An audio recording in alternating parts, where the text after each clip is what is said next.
This is Father Jim Gigliotti in Texas.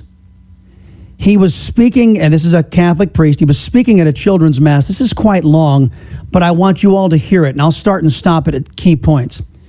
But he starts out his sermon by talking about one of his favorite saints, and then he goes into this, and I skipped over this part, about superheroes. Let's talk about superheroes, because he's talking to kids and their teachers. The superheroes he talked about was Pope Leo the Great and Attila the Hun, and how they had a meeting, and basically Pope Leo the Great was kind of a superhero, he said, because he stood up to Attila the Hun. This is Jim Gigliotti. Well, once more, we have St. Paul. I love St. Paul. St. Paul is a straight shooter. I think that works especially, don't you think, in Texas?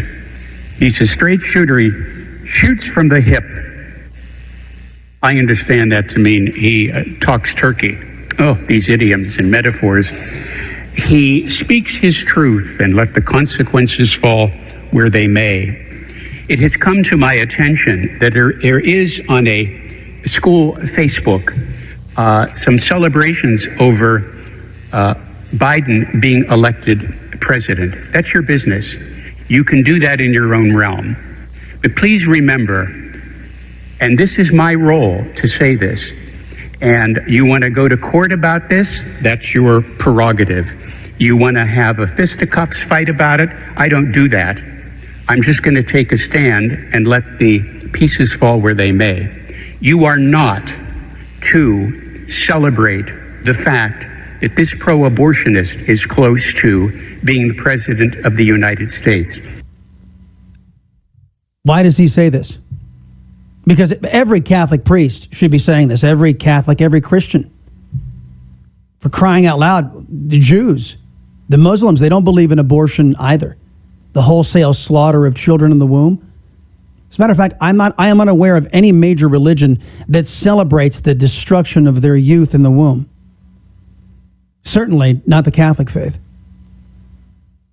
Now, sadly, I can report to you as a practicing Catholic, this isn't going on from the pulpits around America. As a matter of fact, there are those who are talking from the pulpit and even from the papacy who are openly and actively undermining Christ's church on earth. He is a pro-abortionist. The Catholic Church is anti-abortion.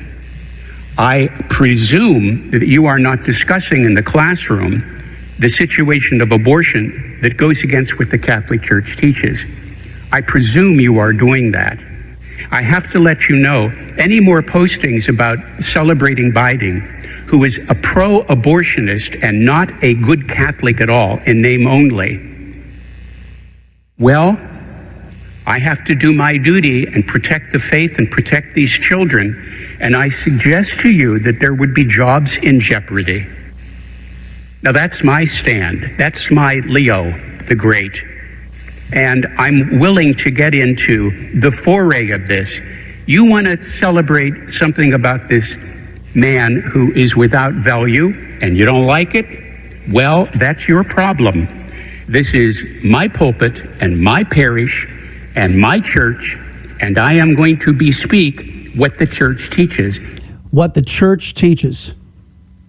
How many Democrat so-called Catholics do you know who are willing to sacrifice their faith, betray God by voting for Beijing Biden and for Kamala Harris? Let the pieces fall where they may. And so, boys and girls, we are in for quite a time if this man is actually declared the president of the United States, along with his vice president, whose name I won't even pronounce, who is grossly anti-Catholic. So, if you're going to celebrate the fact that that person is close to being president, don't do it on our time. End of discussion.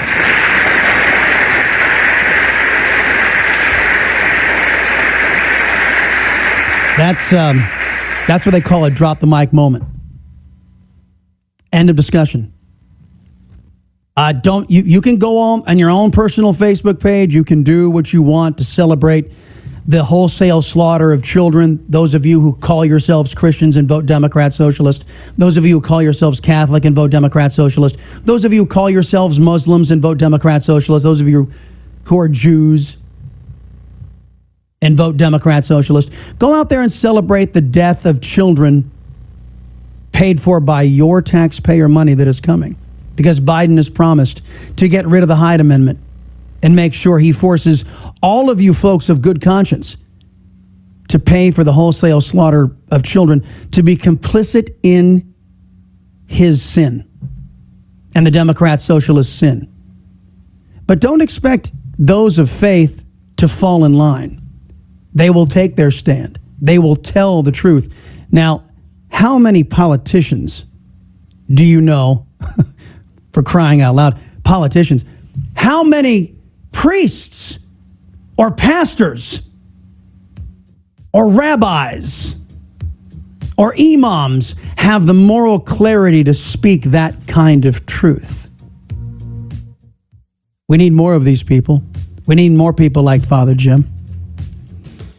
I would suggest to you, and over 72 million Americans out there who didn't buy into socialism so far and counting, maybe some truth-telling needs to come from you as well.